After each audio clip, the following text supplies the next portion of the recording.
어제는 저희 교회 참 잔칫날이었습니다. 많은 분들이 오랫동안 준비하고 수고하셔서 우리 사랑의 바자회를 이웃들과 함께 나누었습니다. 오늘 몸살 나서 못 나오실 분도 계시겠다 싶을 정도로 참 수고하셨는데 그래도 보니까 거의 다 나오신 것 같아요. 너무너무 감사하고 또 섬길수록 또 신비하고 놀라운 힘이 있고 또 주님 주시는 기쁨과 감격이 넘치는 은혜의 선순환을 이루는 우리 복된 성도들 되시길 간절히 축복합니다. 더 기쁘고 감사했던 것은 오랫동안 교회 못 나오신 분들인데 우리 아내만 혼자 나오시는데 남편분이 이렇게 오셔서 식사하는 모습 보면서 너무 반갑고, 또 그동안 항암 투병하시느라 못 나오셨는데 이렇게 모자를 깊이 눌러 쓰시고 구역장님 손잡고 이렇게 함께 나오셨어요. 얼마나 감사하고 감격적이든지 그냥 함께 기도하면서 간절한 마음으로 만나고 한 분 한 분 이렇게 얼굴을 뵈니까 얼마나 감사한지요. 그 중에 제가 이렇게 본당 쪽으로 쭉 살피고 올라오는데 한 친구가 초등학교 6학년인데 김모군인데 혼자 이렇게 스마트폰 이렇게 보고 있는 거예요. 그래서 제가 오늘 말씀도 생각나고 그래서 즉석 인터뷰를 했거든요. 야, 아무개야, 너 선생님 이름 기억나냐? 너는 지금 선생님 6학년인데 선생님 이름 알아? 그랬더니 한참 생각하더니 아무개 선생님이래. 야, 그 5학년 때 선생님은 잘 모르겠대. 4학년 때는 성별은 알겠네. 여자인 줄 알겠는데 이름은 기억이 안 난대. 3학년 때 선생님이니까 얼굴이 가물가물하다는. 여러분은 어떻습니까? 여러분, 인생에 지금까지 오면서 거쳐갔던 수많은 만남 중에 내가 정말 내 인생의 스승이다 할 만한, 내 인생의 이분을 만나서 내가 참 변화됐다, 너무 좋다 할 만한 인생의 선생님들, 학교에서 혹은 교회에서, 이웃 간에 여러분 정말 좋은 인생의 선배님을 만나고 스승을 만난다는 것은 우리 인생의 진짜 큰 복이지요. 저는 여러분들이 모든 사람들에게 그런 좋은 스승이 되어주는 존재가 될 수 있기를 간절히 축복합니다. 때로는 우리가 그렇게 흠모하고 따르고 했던 분도 중간에 좀 이렇게 변질돼서 우리가 마음 상하고 기대가 실망으로 바뀌는 적도 사실 많이 있죠. 끝까지 사람은 변함없이 그렇게 본받을 만한 대상이 된다는 것은 매우 어려운 일입니다. 그러기에 우리는 이 스승의 주일을 맞이하면서 우리의 참되고 영원한 스승이신 분은 오직 예수 그리스도뿐이 없다, 이 고백을 하게 되는 것이죠. 제가 앞에 부분을 읽어보면 여러분 뒤에 부분을 크게 한번 믿음으로 고백해 봅시다. 우리의 참되고 영원한 스승, 아멘, 아멘. 예수 그리스도, 그분을 스승 삼아 그분을 따라가고 그분을 배워가고 그분을 본받고 그분을 닮아가기를 간절히 소망했던 한 사람이 있습니다. 사도 바울이죠.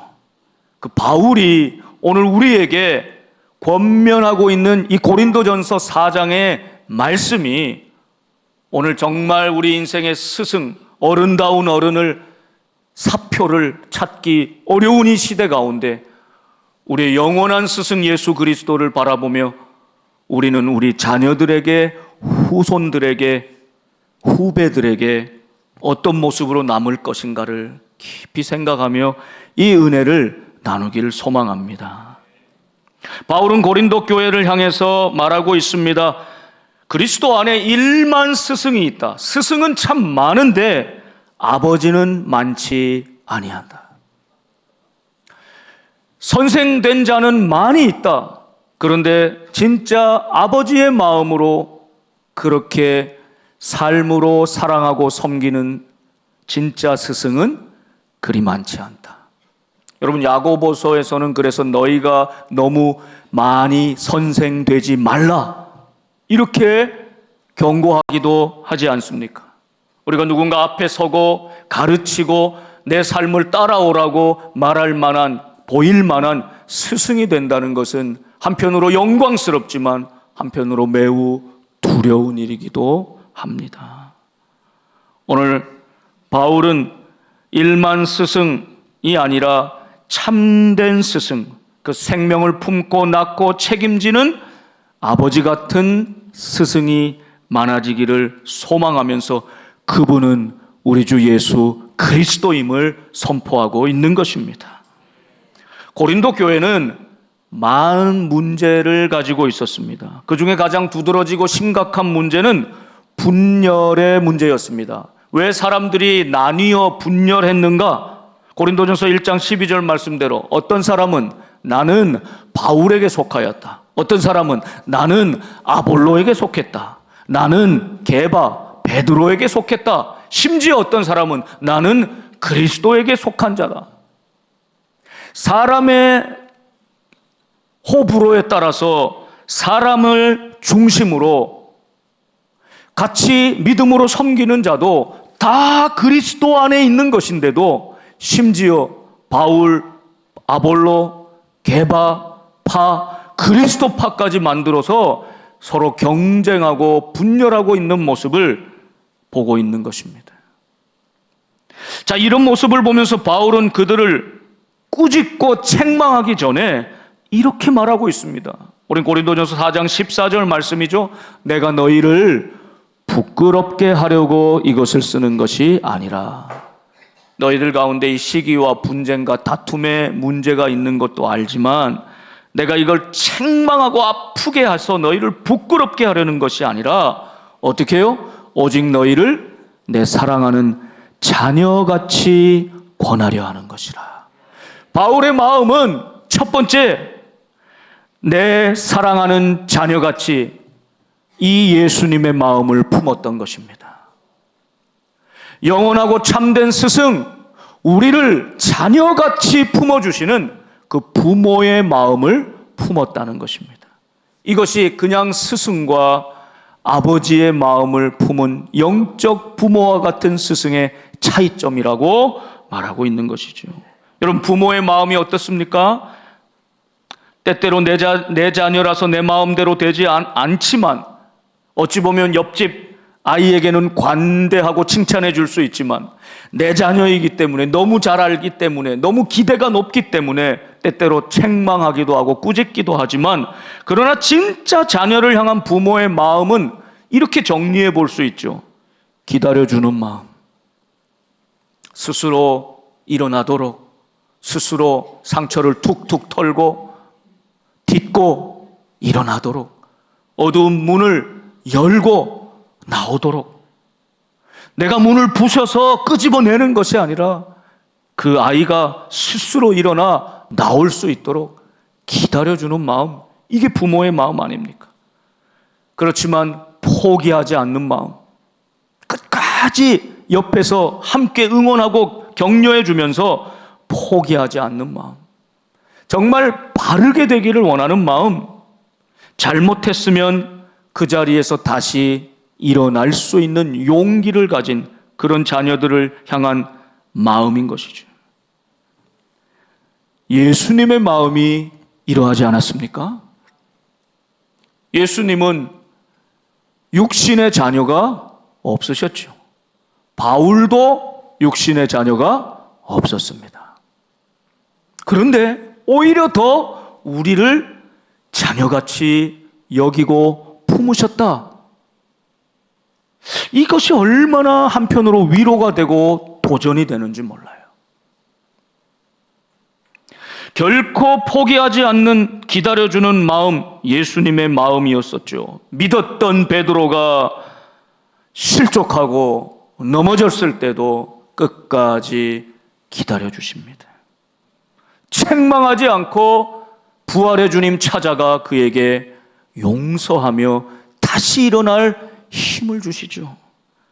도마가 부활의 주님 만나는 현장에 없어서 의심하고 불신할 때도 도마 한 사람을 위해 주님은 다시 찾아와 똑같은 모습으로 너를 위해 흘린 나의 피, 그 손자국, 못자국, 허리에 창자국을 직접 만져보게 하시지 않습니까? 그리고 너는 이제 믿는 자가 되라. 포기하지 않는 주님의 마음.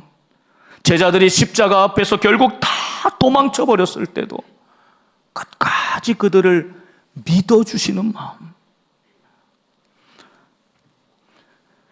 주님은 우리를 완벽해서 부르신 것도 아니고 우리의 어떤 장점 때문에 우리를 택하여 그것 때문에 우리를 사랑하신 분이 아니라 우리를 사랑하심으로 내가 부족해도 연약해도 약점이 있고 단점이 있어도 끝까지 기다리고 포기하지 않고 품어주셔서 우리를 마침내 사랑으로 녹여내 변화시키는 주님이십니다. 그래서 우리의 영원하고 참된 스승이 되시는 것이죠. 때때로 부모에게서도 이 사랑을 받지 못해 목마른 인생이 얼마나 많은지 모릅니다. 그런 분들 특별히 기억하십시오. 예수님이 있습니다. 하나님이 계십니다.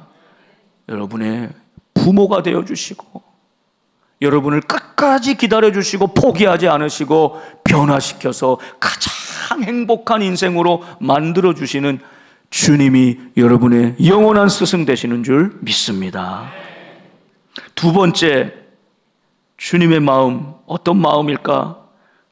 그것은 15절에 나온 대로 복음으로써 너희를 낳았음이라. 복음으로써 너희를 낳았음이라. 이것이 주님의 마음이죠. 오늘 15절 같이 한번 읽어보겠습니다. 그리스도 안에서 일만 스승이 있으되 아버지는 많지 아니하니 그리스도 예수 안에서 내가 복음으로써 너희를 낳았음이라. 아멘.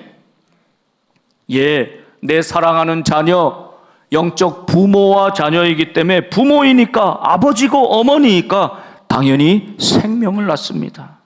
생명을 낳는다는 의미는 똑같은 뜻으로 그의 아버지가 되었다, 그의 어머니가 되었다라는 뜻이죠. 때때로 자녀가 없는 가정이 있습니다. 많은 고난의 눈물, 기다림의 눈물도 흘렸지만 자녀가 없는 가정이 있습니다. 그걸 누가 그 허무함, 그 상실감을 이해할 수 있을까요? 그런데 그런 분들 중에 내 육체의 자녀는 없지만 예수님처럼, 바울처럼, 그런데 진짜 자신의 영적 자녀들을 낳고 기르는 분들이 있습니다. 가만히 이렇게 우리 교우들도 생활하는 거 보면요, 어느 분이 어느 집사님 꼭 제 딸 같아요. 남몰래 기도하고 후원해주고 또 도와주는 그런 영적인 부모의 역할을 감당하는 분들이 있더라고요. 얼마나 귀한지 몰라요. 여러분, 예수님은 우리의 영원한 참된 스승, 부모와 같은 마음으로 우리를 낳았고 그 해산의 고통 가운데 우리를 낳고 우리를 양육하며 돌보아 우리를 사랑으로 기르시는 아버지 되십니다. 그래서 예수님은 만나는 사람마다 변화시키는 겁니다. 세리도 창기도 예수님 만나면 변화되고 죄인도 그 죄에서 건져냄을 당하고 모든 질병, 모든 어둠에 있는 사람들 예수님 만나면 소망과 치유의 빛을 보게 되는 것입니다.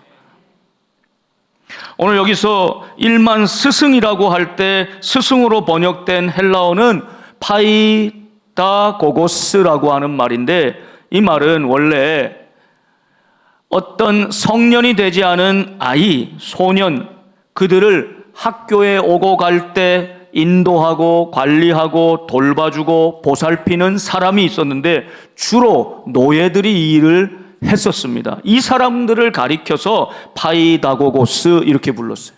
근데 이게 갈라디아서 3장 24절 이하에 이 말씀을 바울이 비유로 얘기하죠. 이 어떤 것이냐? 율법이 너희를 그리스도께로 인도하는 바로 그 파이다고고스. 예전 성경의 번역에는 몽학선생 기억나시죠? 이 몽학선생이 도대체 무슨 말이냐? 그런 역할을 하는 초등교사 이것입니다. 그러니까 예수님 알기 전에는 율법이 필요하고 그 율법이 예수 그리스도께로 거기까지 안내하는 초등교사 파이다고고스가 되었다는 것입니다.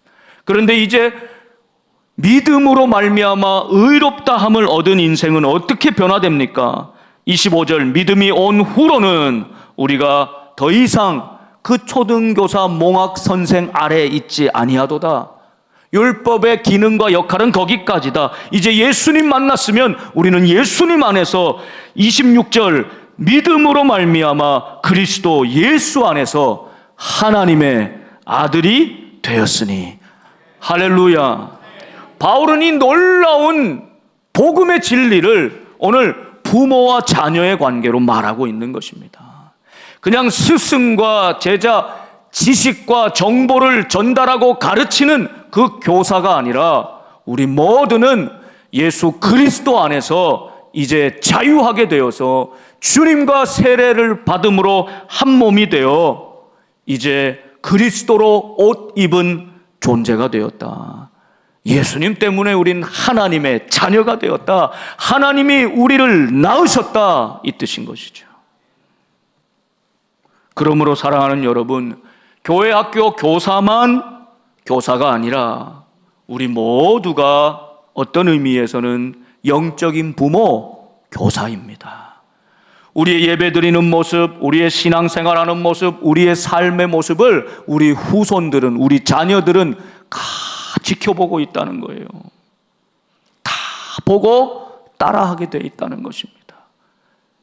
여러분, 점점 나이가 든다는 것은 따라오는 후배들의 시선을 더 많이 깊이 느끼게 되는 것이죠.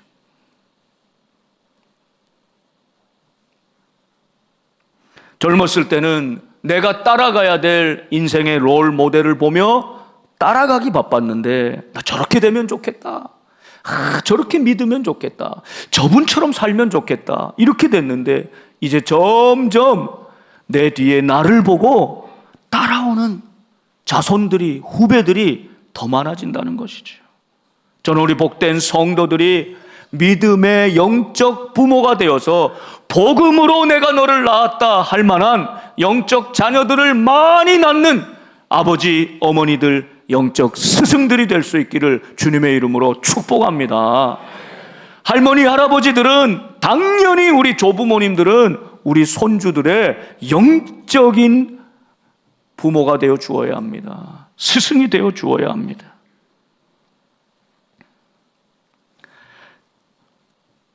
예수님의 흔적을 남기는 인생으로 우리 자손들에게 예수님을 보여줄 수 있는, 내가 복음으로 너를 낳았다 말할 수 있을 만한 그런 영적 자녀들이 풍성한 인생이 그야말로 부요한 인생인 줄 믿습니다.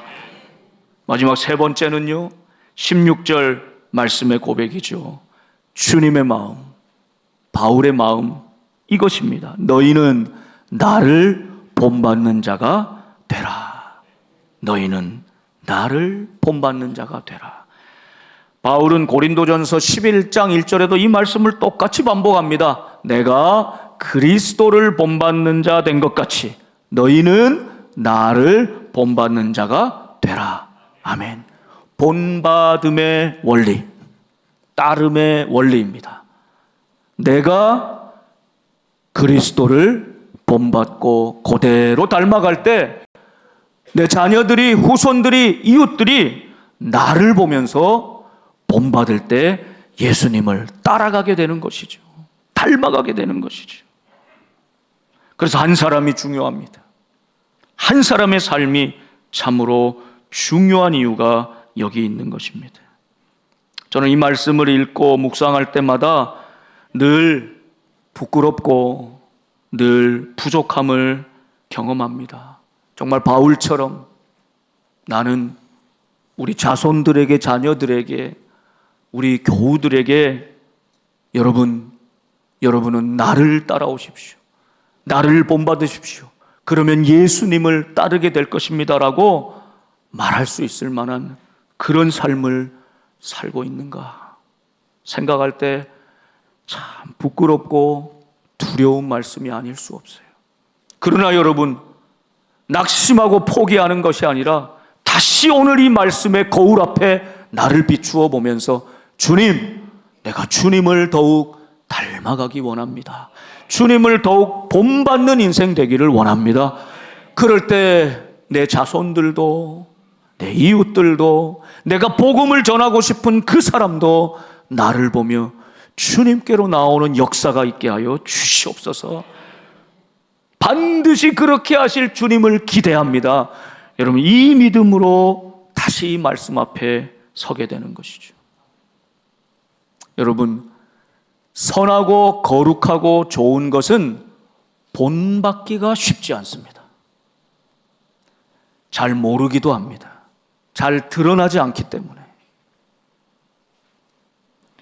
그러나 조금 잘못되고 모나고 튀어나온 부분은 희한하게 잘 닮아요.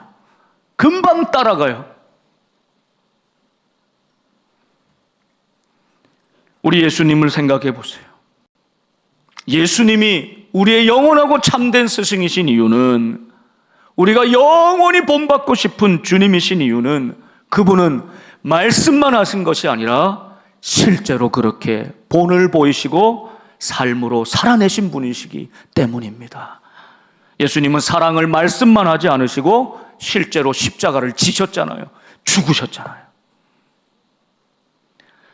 예수님은 섬김을 말씀으로만 하신 것이 아니라 실제로 제자들 수건을 두르고 물을 떠다가 그 더러운 제자들의 발을 닦이셨잖아요. 그러면서 내가 주 선생이 되었지만 너희의 발을 이렇게 씻겼으니 너희도 서로 발을 씻겨 세상에 나의 사랑을 좀 보여주면 좋지 않겠니? 말씀하시는 것 아닙니까? 삶으로 끝까지 보여주신 것 아닙니까? 주님은 용서를 말씀만 하신 것이 아니라 정말 원수들을 품으셨고 십자가 위에 죽음을 눈앞에 두면서도 자신을 향해 창을 찌르고 달려드는 저들을 보면서 아버지, 저들을 용서하여 주십시오. 저들은 저들이 하는 일을 모릅니다.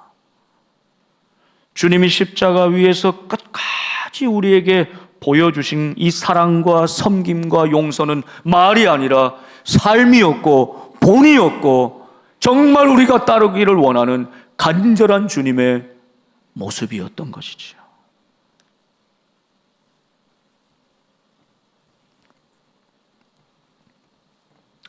여러분, 우리가 자녀들을 향해서도 너희는 나만 본받으면 돼, 나를 좀 본받아라, 이렇게 말할 만한 부모로 살아가고 있는가? 믿지 않는 저 세상의 많은 사람들을 향해서 나를 좀 본받으시오, 그래야 여기 참된 행복이 있고 진정한 기쁨과 자유가 있습니다, 예수 믿는 길이 여기 있습니다 하며 나를 본받으라고 말할 수 있는가? 우리가 깊이 돌아보게 되는 것이죠. 노태권이라는 분이 계신데 한 몇 해 전에 이 부모들에게 굉장히 인기 있는 강사가 되었습니다. 아주 유명한 그 인생 멘토요 강사가 되었는데, 근데 그분의 인생을 이렇게 잠깐 보니까 파란만장한 삶을 사셨더라고요. 그분은 그 어려운 가정에 태어나서 난독증, 글씨를 글씨로 이렇게 못 받아들이는 거예요.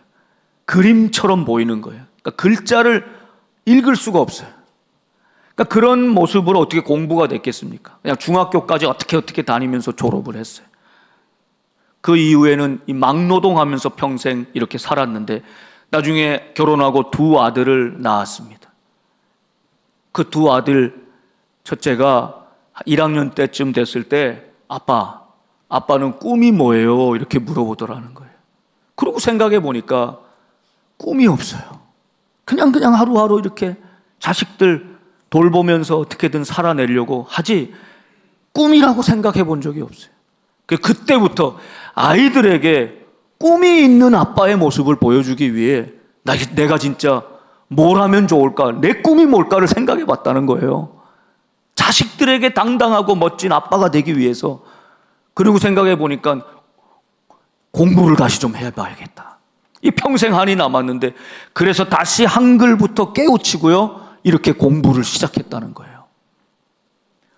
놀라운 것은 이분이 한글을 배우고 7년 후에 대입 수능을 봤는데 만점을 받았어요.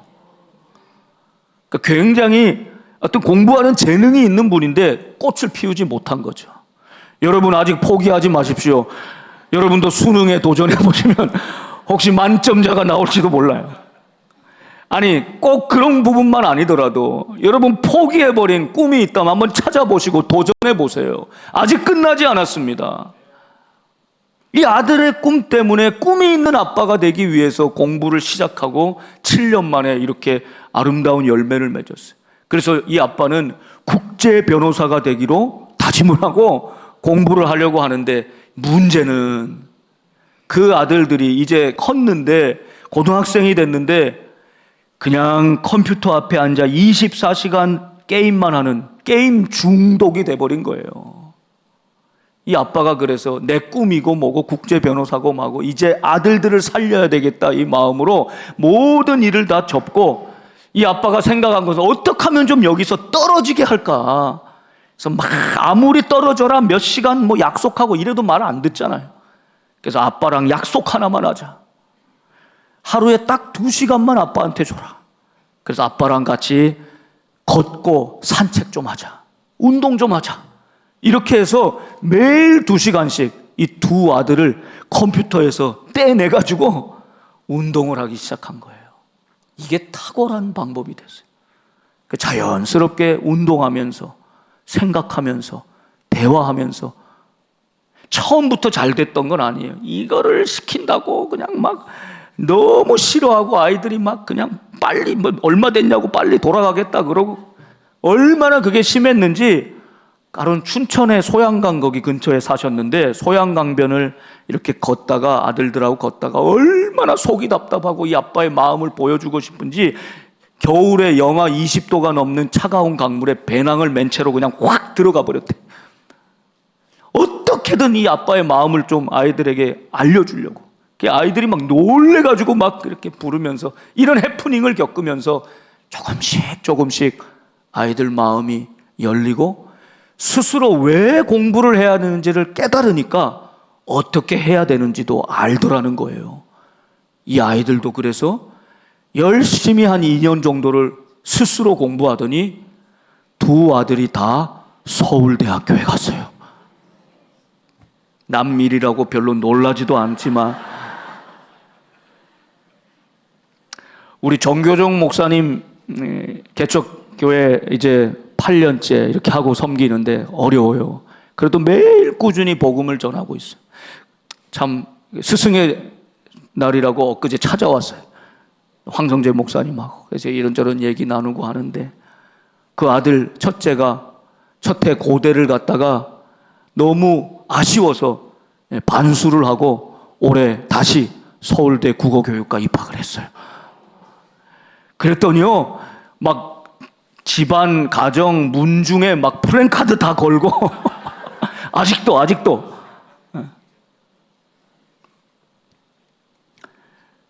우리는 서울대학교 갔다 여기에 방점이 있지만 사실 그거는 결과이고요. 그랬든 그러지 못했든 그게 중요한 것이 아니라 정말 인생을 이 게임에 낭비하고 허비하고 그렇게 살던 아들들이 이 아버지의 이 사랑, 이 헌신, 이 묵묵한 기다려준 이 은혜를 알면서 이 아들들이 변화된 것, 이 과정이 참으로 중요한 거죠. 여러분, 사랑하는 우리 자녀들이, 우리 후손들이, 우리 후배들이 지금 어디에 마음을 다 빼앗기고 있습니까? 그 영혼이 어떻게 병들어가고 있습니까? 죽어가고 있습니까? 질식당하고 있습니까? 영적 부모인 우리가 저들의 스승이 되어서 아버지처럼 어머니처럼 다가갈 때 우리 예수님이 보여주신 것처럼 기다려주고 참아주고 인내하면서도 결코 포기하지 않고 사랑으로 함께할 때 저들은 마침내 변화될 것입니다.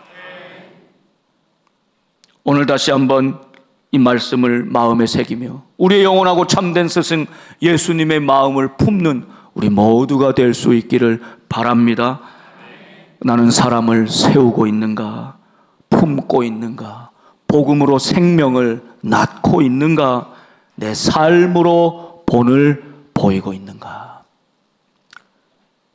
이 질문 앞에 아멘으로 응답해 나갈 수 있는 저와 여러분 될 수 있기를 주님의 이름으로 축원합니다. 기도하겠습니다.